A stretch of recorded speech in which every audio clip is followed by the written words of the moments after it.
often said this, but working in the world of television, is not for, as Bette Davis famously said, sissies. It's a tough business, and you're really always at the sort of, beholden to, in fact, of the channel, the manager, whoever's in charge, chief bureau. They have so many titles nowadays, Used to be executive producer, which really meant nothing, of course, but really it's the public that decide whether you stay or go. If they enjoy your segments, your broadcasting, your hosting, whatever, they will decide because the ratings decide, and then once the ratings decide, then the advertisers decide and they will invest more money.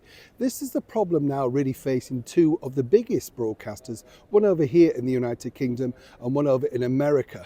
Let me explain. Morning, good to see you. Thank you so much. How are you? Are you all right? Thank you.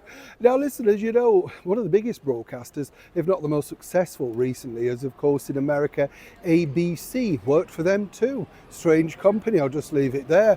But you see, recently what's happened is they're now going to be £15 million down from their revenue.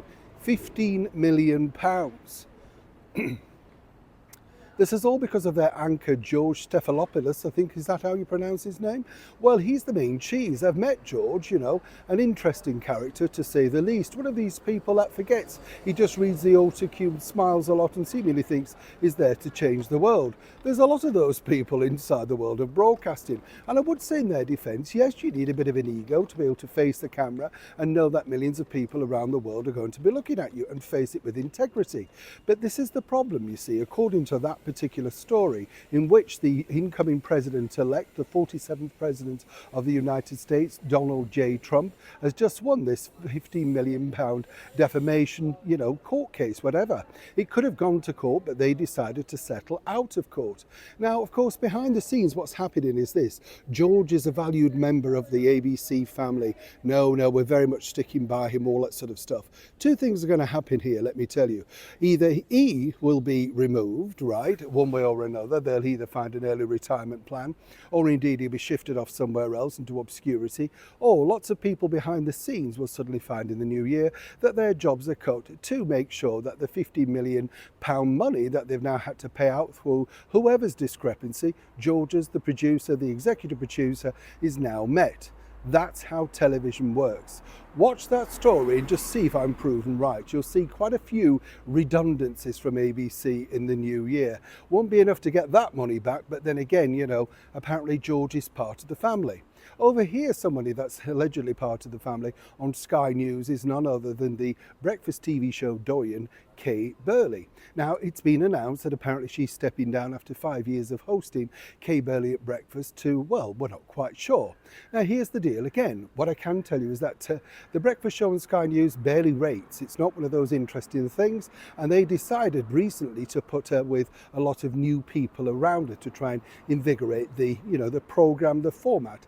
It simply hasn't worked. So where are they with that? Well, what's interesting is Kay's on a six-figure, possibly seven-figure sum now after so many years of being at that corporation.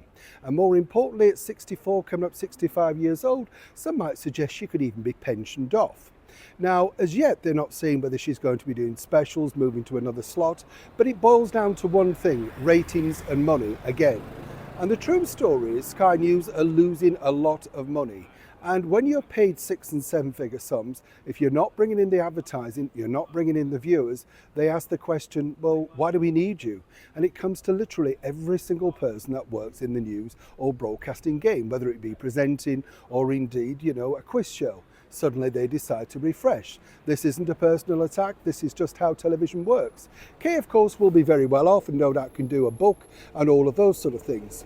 But as she likes to boast, she's had more minutes on air than any other presenter and been there at all the big global events over the last 30 plus years. She would miss it, but more importantly, clearly, would the audience miss her? It boils down to two things, as I said at the start of this video, money and audiences. Once they go, you're gone. Neil Sean in the very heart of London.